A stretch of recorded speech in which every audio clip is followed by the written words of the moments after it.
Hi, magandang umaga po ulit sa inyong lahat. And for our situation 4, no, parang gusto ko pa pong magbigay ng situation 4 since very early pa naman, ano.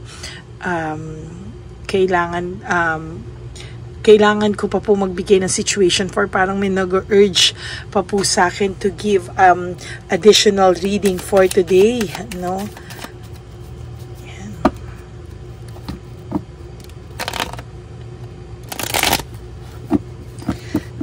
Hirap po, no? I-upload ko po ito later sabay-sabay. Pagpasensyahan nyo po, wala po kaming net, no? Konting ulan po dito sa Pilipinas, sira agad ang mga net at internet, lalo na po ang Sky Cable. Sobra po talaga, konting ulan, wala na naman po kaming internet.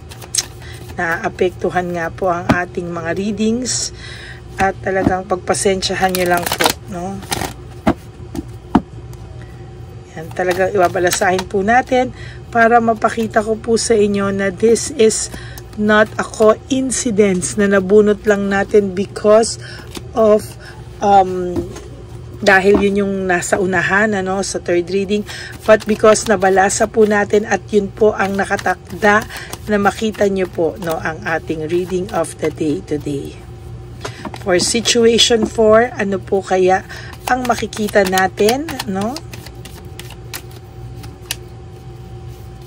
Okay, pili na po tayo ng 10.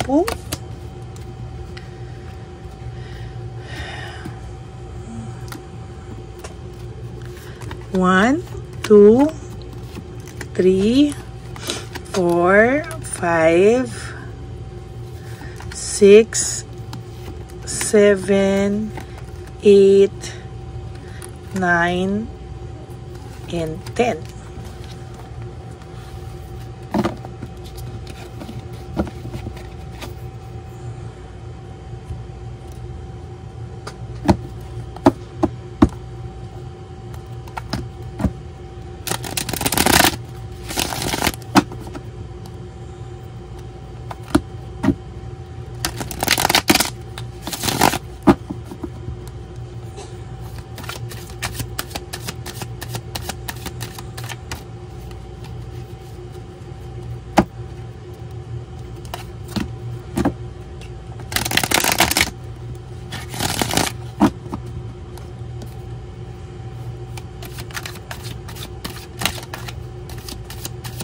Balasahin po nating mabuti para nakita nyo po na ito ay ating binabalasa. I hope na may mga nakuha na po kayong mensahe na para sa inyo, and tingnan po natin for those of you, baka ito na po ang inihintay nyong mensahe, no?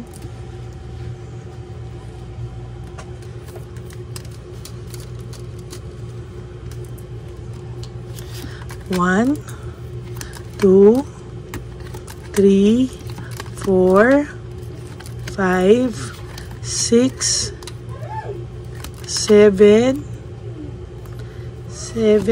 8, 9, and 10.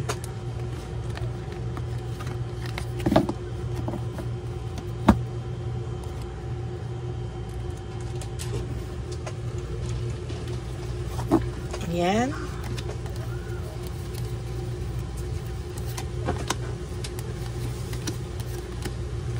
Huwag niyo po skip to. Dito po tayo kumukuha ng energy, no? Para po mabasa po natin ang reading of the day para po sa inyong lahat.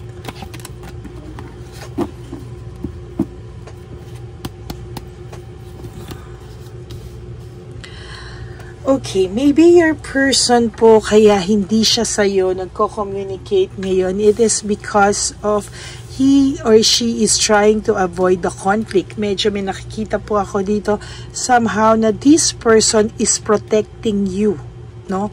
Ayaw po siguro niyang maiskandalo ka. Ayaw niya po sigurong because the third party between you and the person, ano, kung sino yung outside sa inyo, is somehow ay medyo iskandalosa at bungangera po, no, sa nakikita ko. So somehow this person or the person of you is just protecting you from this conflict, no? Na may iskandalo ka po, na ikaw pa yung iskandaluhin, ikaw yung mabuting tao, ikaw yung iiskandaluhin, ano? Pero sa totoo lang po, wala pong direksyon yung buhay niya with the third party, no? Sobrang conflict po, and every day they are having conflicts with each other, no? Meron po akong nakikita dito na somehow ay meron po akong nakikita na namumblema po ang person nyo every day. At sa totoo lang po, sa nakikita ko po ngayon ay hindi niya po talaga maintindihan ano po ang kapupuntahan ng kanyang relationship, no? Tinitake advantage lang din po ang kabutihan nito, or tinitake advantage lang din. Hindi niya po maiwanan to for some reason, no? Maybe may anak sila, maybe itong taong to ay may pinanghahawakan din sa kanya, and hindi po niya ito maiwanan for some reason and not because of love, no? Medyo yung person, yung third party niyo po is somehow very possessive and greedy, no? Talagang kayang-kaya ka po nitong gawa ng hindi maganda, ipahiya, iskandaluhin. Ikaw pa po talaga na nakakatulong dun sa tao, ikaw pa po talaga yung may mabuting puso, ikaw pa po talaga yung iiskandaluhin niya. For some reason, may nararamdaman ako dito na this is his parang may nararamdaman ako dito na somehow is sobra kanyang ini-stalk, no? Hinahanap kanya at talagang binabantayan niya po yung bawat moves mo, yung third party, no? Somehow your person is trying to protect, no, to save you from these evil thoughts or evil doings nung babae o nung lalaki o kung sino man ang third party nyo, no? Talagang kayang-kaya ka pong gawa ng hindi maganda, and your person po is trying to protect you, no? Medyo talagang grabe po, pero hindi niya po kayang kalimutan ka din. At the same time, lagi ka pong laman ng isip nitong person na to, and somehow hindi ka po niya nakakalimutan. One day, bigla na lang po itong lalabas, no? At bigla na lang po itong pupunta sa iyo. Naiisip niya po lahat ng pagmamahal na naramdaman niya sa iyo, lahat ng pag-aalaga na nararamdaman niya sa iyo. There is teamwork and collaboration yung sa inyo. Maganda po ang naging samahan nyo, and somehow this person is really thinking of you, grateful po sa iyo, and mahal ka po ng taong ito. For some reason, hindi lang po siya makapunta sa iyo because he or she is trying to protect you from danger, no? Pero nakakaramdam po siya ng matinding emptiness. Hindi niya po maintindihan yung sarili niya, pero nakakaramdam po siya ng matinding emptiness sa ngayon. Ayan, no? Very greedy po yung third party nyo, no? Nakakatakot, no? Talaga pong hindi ka tatantanan, at talaga pong ikaw pa yung wawalang hiyain niya po. Wawalang hiyain niya po.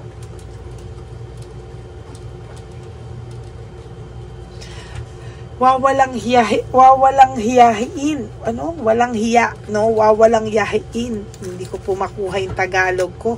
But somehow, ayan po, no? Wawalang hiyain ka po niya. Ayan, ano?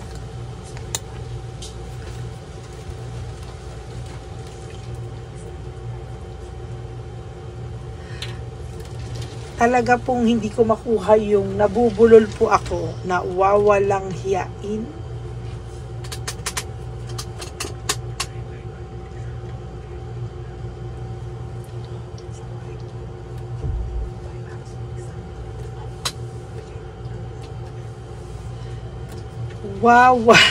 Wawalang hiyain ka po talaga nito, no? Or ito na lang po, will do you harm, no? Talagang will do you harm and danger, no? Kaya po pinoprotectionan ka po ng tao mo, no? Hardship po talaga ang ibibigay sa iyo ng inyo pong third party, no? Distracted po ang taong ito, yung inyong pong person, and lack of rewards. Talagang wala po itong magawa sa ngayon, wala po, may financial struggles din po siya. Kinakaya niya lang po ang mga bagay-bagay sa ngayon. Pero alam niyo po ba na hirap din po ang person niyo sa ngayon, no? She is trying everything. Yung person niyo po is trying really hard, no? Na talagang wag po madala sa ganitong klaseng sitwasyon, wag siyang malungkot, wag siyang kumbaga kayanin niya po ang bawat sitwasyon na darating sa kanya, pero sa totoo lang po ay hirap na din po ito, no? As a matter of fact, hindi niya po kinakaya, no? Talagang nalulungkot po ang person niyo. Palagi ka po niya iniisip, at sinasabi ko po sa iyo na pagka during those times na malungkot po siya, and during those times po na pakiramdam niya ay bibigay siya, iniisip ka lang po niya, no? Para po iniisip ka lang po niya, at talagang ikaw po yung nagiging lakas niya dito po sa sitwasyon niya, na kung saan po ay pakiramdam niya po ay wala na po siyang pag-asa, at talaga pong bibigay na po siya sa lahat ng pagsubok sa buhay. Iniisip ka po niya, no? Pero one day, I tell you, magkikita po kayo ulit nitong taong to, at hindi mo po aakalain, ano, na darating na lang po siya sa isang araw sa iyong harapan na hindi mo po inaakala, no? Hindi mo po alam, o hindi mo po ine-expect, no, kung kailan man darating itong taong to.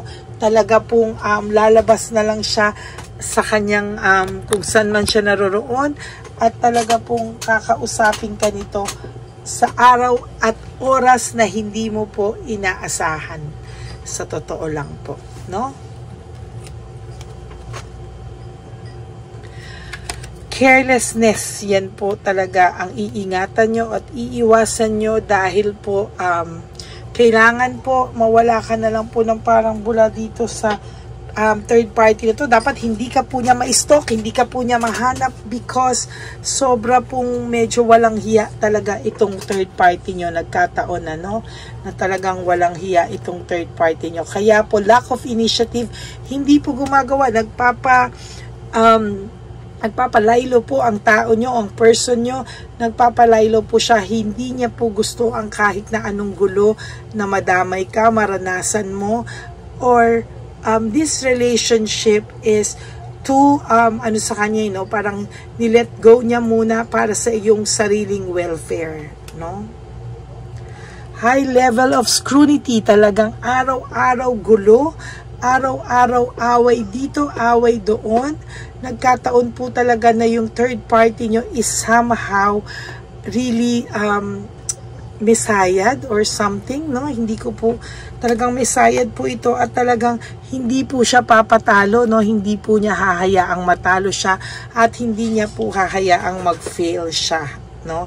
Talagang nagsiselos po sa iyo, araw-araw ka pong pinag-aawayan ng inyong third party at ng inyong person. Somehow talagang hindi ka nawawala sa everyday na buhay nila, at talagang pinag-aawayan ka po. Your person is a little bit, or no, not a little bit, talaga pong depressed, no? Nakakaramdam po ako ng matinding depression dito sa inyong person, and somehow sa nakikita ko po, magulo po ang isipan nito, no? Emotionally immature po ang yung third party, gagawin ng lahat, mawasa ka lang sa buong mundo. Kaya po your person really is trying so hard to protect you, trying so hard to manipulate the third party na wala talaga, na kinakaya na lang po niya. Minsan ang person nyo po is hindi nakakakain or malungkot, di nakakatulog, because iniisip ka po niya, and sobra po yung longingness niya sa'yo, at miss na miss ka po niya. Talaga pong miss na miss ka po ng taong ito. Yan, no? There is coldness, no? May coldness po talaga ang person nyo sa third party. Hindi lang po siya makawala talaga, no? Disaster po, the tower, oh.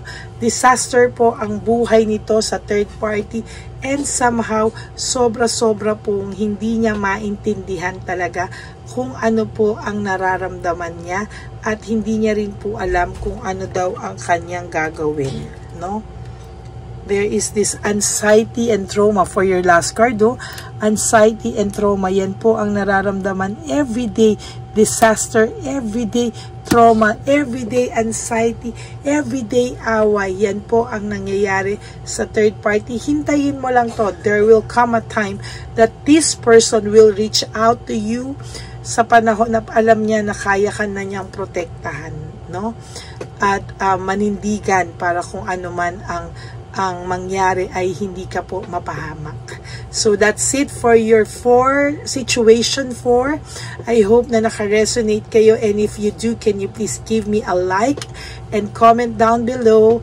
At wag ka po umiyak, no? Nararamdaman ko umiiyak ka habang binabasahan kita, habang umiiyak ka, no? So I hope na kahit papano nabigyan kita ng linaw sa sitwasyon na nabasa ko ngayon. Okay, maraming salamat po sa inyo, and I hope that naka-resonate kayo. And if you want to have a private reading with me, you can message po at Lady Lee Elena, that's LADY LY Elena, nasa dulo po yan ng ating video. Diyan nyo lang po ako makokontak. That's my only official and legit FB account. And please, no skipping of ads. Tulong nyo na po yan sa ating channel. At and for those of you who would like to give me a super thanks for this video, I would really love and be grateful for that, because nalalapit na po at nag-iipon na po tayo para sa ating One Love a Day Christmas edition for our lolas and lola. Street elderly po ang ating tatargeted ulit, tulad po ng ating One Love a Day. Ayan. Maraming salamat po sa inyong lahat. And to my ever loyal and solid Lady Elena friends, family, and subscribers, I love you all from the bottom of my heart. Mahal na mahal ko po kayo. At ang lagi ko pong binin sa inyo is that life is too short. Don't make it shorter by stressing yourself from all the pains and the heartaches na binigay sa inyo ng kahapon. Just surrender everything to the divine universe and just let go and let God write your life and love story. I will be back for another set of reading, ano? Pero sana po mapanood nyo po ulit yung situation 1, 2, 3 bago po kayo tumakbo sa situation 4. And I hope na mapanood nyo po lahat ng situations para doon nyo po malaman kung saan talaga kayo. At kung some parts of the situation 1, 2, 3, 4, I know makaka-relate at makaka-relate po kayo. Okay, may God bless you everyone, and I will be back maybe later for another set of reading. Wag po kayong malulungkot. Okay, God bless you all, and I love you all. And please help me reach 20,000 subscribers. Nasa 14,000 na po tayo ngayon. I still need a lot of subscribers. I really want to have that silver button. Pangarap ko po yun, and please help me reach that a goal of mine. Thank you po. I love you all, and God bless you. Bye!